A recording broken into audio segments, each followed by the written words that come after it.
there, I'm Shannon Bowen. As you've heard by now, you definitely don't have to have the word product in your title to be a product thinker. By the end of this course, you'll have a foundation of knowledge to start applying your skills in a way that can help you move from focusing on newsroom projects to focusing on news products. I want to spend some time today talking about how to think holistically about your audiences, your business and revenue plan, your technology, and your newsroom needs. But what does that even mean? As Becca explained earlier, product thinking is about connecting the dots. In order to apply product thinking to solving problems or finding opportunities for your newsroom, it's important to think about the full picture of a situation. As newsroom leaders, you are likely a master at leading from the newsroom perspective. But as a product thinker, you've got to wear many hats and think from the angles of all parties involved in a product plan. Let's quickly go through an example to put this into perspective. Let's say you're working on a plan to introduce a new commenting platform.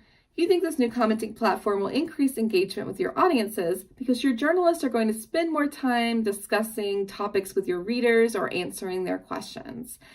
You plan to attach different KPIs and goals related to engagement, such as increasing the time that your readers spend on your website or increasing the number of comments that your journalists respond to. And sometimes that's as far as we go from the newsroom perspective in strategic planning. But thinking holistically forces you to take the bird's eye view of a project. You've identified the newsroom's role, but how would a new commenting system impact advertising or your subscription or membership program? Would it at all? What about your technology? Would this new commenting vendor slow down your website?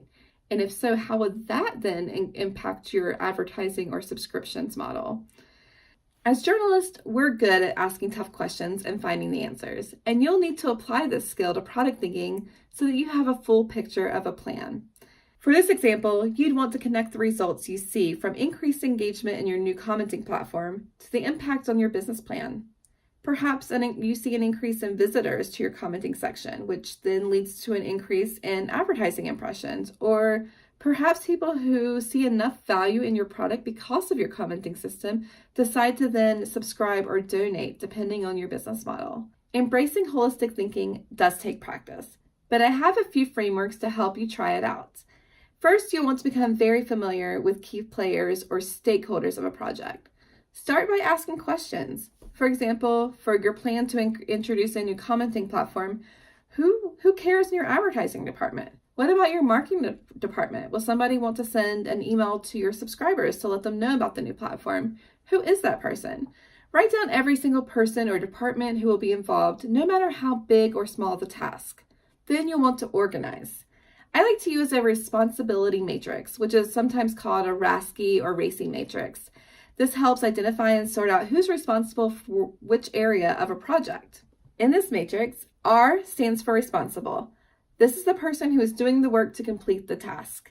A is accountable. This is the person who oversees the task being done. Maybe that's your editor, or maybe that's somebody in your finance department, depending on the project. C is for consultant. This is a person who might be weighing in on different areas of the project, but isn't necessarily responsible for the work of it. S is for support, someone who is also providing additional work. And I is also for informed, someone who should be kept up to date on the progress of the project, but isn't necessarily involved in the details. This is likely an executive or your boss or somebody who really wants to be kept up on the project. You can also use stakeholder maps to sort people by characteristics as a way for seeing who should be directly involved or who should be consulted. Or stakeholder maps are also useful for identifying who in your organization supports the project versus who might be more hesitant or who might need more information to be bought in. By mapping out your stakeholders according to different characteristics you're interested in, you'll have a better picture of which roles should have which responsibilities or which people or departments you'll need to spend more time to make a case for your plan.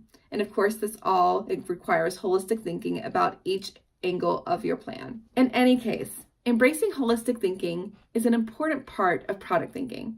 As you learn to connect projects to other departments outside of your newsroom or even external groups, you'll be able to make a better case for, say, receiving resources or funds for your project. And you'll also be able to complete a plan that connects the dots from your content strategy to your audience strategy to your revenue strategy, and to your technology strategy, and beyond. As we move through the rest of this course, I'll continue to talk more about planning with both the big picture and the fine details in mind, which requires the skills of a product thinker to build a case and get the project out the door.